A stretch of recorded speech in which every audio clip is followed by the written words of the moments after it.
ખબર તમને છે જાણ છે? અમને જાણ વર્ષો પહેલાં આપણું હિન્દુનું મંદિર હતું ત્યાં, તો અત્યારે આપણી મૂર્તિ ત્યાં નીકળી, તો આપણું હિન્દુનું ધર્મ મંદિર જ ત્યાં બન્યું. હા, અચ્છા, એક કરશે તો તમારો શું ફાયદો છે? ફાયદા નુકસાનનું નથી, જે હકીકત હોય એ બહાર આવે. કે અજમેર શરીફની દરગાહનું સંરક્ષણ કરવું જોઈએ. આ રાજકારણનો રૂપો શીખવા માટે બધું થાય છે. હિન્દુ મુસ્લિમ એકતા જળવાઈ રહે એમાં જ આપણને ફાયદો છે. અજમેર શરીફની દરગાહ નીચે મહાદેવ મંદિર અને જૈન ધર્મના અવશેષો મળી શકે છે તેવી અરજી અજમેર કોર્ટમાં કરવામાં આવી છે. આ મામલે લોકોનું શું માનવું છે, તેમનું શું કહેવું છે, અમારે તેમની પાસેથી જાણવું હતું. માટે અમે અમદાવાદના જીવરાજ પાર્ક વિસ્તારમાં ગયા હતા, જ્યાં અમે તમામ ધર્મના લોકોને પૂછ્યું હતું કે આ થઈ રહ્યું છે તેના પર તમારું શું કહેવું છે. આ યોગ્ય છે કે અયોગ્ય છે? આનાથી તમને શું ફાયદો થવાનો છે? ત્યારે લોકોએ અમને શું જવાબો આપ્યા, ચાલો જાણીએ આ વિડીયોમાં. નમસ્કાર, વાઇબ્સ ઓફ ઇન્ડિયા સાથે હું ખુશી. તમે મંદિર કે મસ્જિદમાં જાઓ છો? મંદિર જાઉં છું ને, મંદિરમાં જાઉં છું. હા મેડમ, રેગ્યુલર જઈએ છીએ. મંદિરમાં જાઓ છો કે મસ્જિદમાં? મસ્જિદમાં જાઉં છું. મારા મિત્રો બધા મોમેડિયન જ છે, એમની સાથે ત્યાં મસ્જિદમાં જઈએ આપણે. અને મારો ફેબ્રિકેશનનો ધંધો છે, તો મંદિર મસ્જિદના બધાના કામ કરીએ છીએ અમે. હા, મંદિરમાં જઈએ છીએ ને, રોજ જાઉં.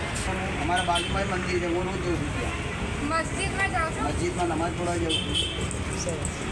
હા, બધી જગ્યાએ છે. મંદિરમાં છે, આ મસ્જિદમાં છે. તો તમે અજમેર શરીફની દરગાહ છે એની નીચે હિન્દુ અને જૈન ધર્મના મંદિરો એ મળવાના છે એવી અરજી કોર્ટમાં મુકાઈ છે. તો તમને એ ચર્ચા વિશે ખબર છે?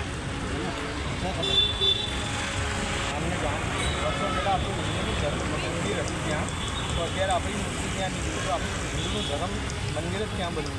હા, એનો કંઈ આઈડિયા નથી. હા, જરાક છે ને, જાણવામાં તો આવ્યું છે, પણ બહુ ડિટેલમાં ખ્યાલ નથી. હા, સાંભળ્યું છે. સમાચારમાં સાંભળ્યું છે, હમણાં કંઈક મગજમારીઓ ચાલુ થઈ, બહુ ડિટેલ નથી જાણ્યું. તો હવે તમને શું લાગે છે, એનું સંરક્ષણ કરવું જોઈએ? સંરક્ષણ તો કરવું જોઈએ. જે સંરક્ષણ કરે તો છે ને, એ જે ઇન્ક્વાયરી કરે તો જે હોય પિક્ચર સામે આવી જાય. કદાચ કોઈ આ વાતને ચગાવવા માટે છે ને લોકોએ ખોટું સ્ટેટમેન્ટ પણ આપ્યું હોય કદાચ, એટલે કદાચ ઇન્વેસ્ટિગેશન કરે તો બધું ખ્યાલ આવી જાય આપણને.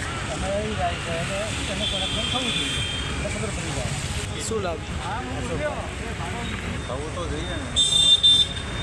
હવે એમાં બહુ ખબર નથી પડતી કે આમાં શું કરવા જઈએ.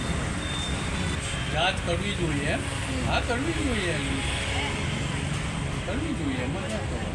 આ રાજકારણનો રૂપો શીખવા માટે બધું થાય છે. હિન્દુ મુસ્લિમ એકતા જળવાઈ રહે એમાં જ આપણને ફાયદો છે. હું અહીંયા 20 વર્ષથી છું જીવરાજ પાર્કમાં. મારા બધા ફેબ્રિકેશનવાળા બધા હિન્દુ ભાઈઓ જ છે.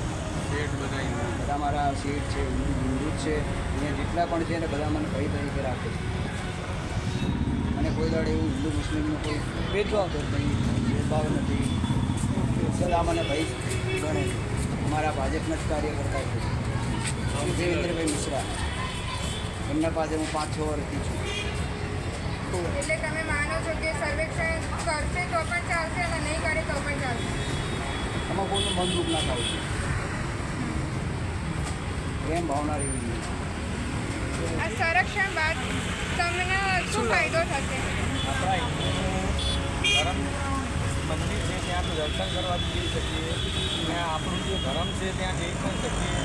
અને એ બહુ સારું કહેવાય. જ્યાં આપણું પહેલાંનું મંદિર હતું ત્યાં આપણું મંદિર બને તો બહુ સારું કહેવાય. હવે જે વર્ષોથી ચાલી આવવા છે એવા જોઈશું હવે શું થાય છે આગળ. વર્ષો પહેલાં આપણા હિન્દુના મંદિર જ હતા, તો ત્યાં આપણા ભગવાનની મૂર્તિ નીકળે તો ત્યાં આપણું મંદિર જ બનવું છે. હવે તો કોઈ પોતપોતાના ધર્મને આસ્થા હોય ને. ફાયદા નુકસાનનું નથી, જે હકીકત હોય એ બહાર આવે. આ થઈ રહ્યું છે તેના ઉપર તમારું શું કહેવું છે? અમને કમેન્ટ કરીને જરૂરથી જણાવજો.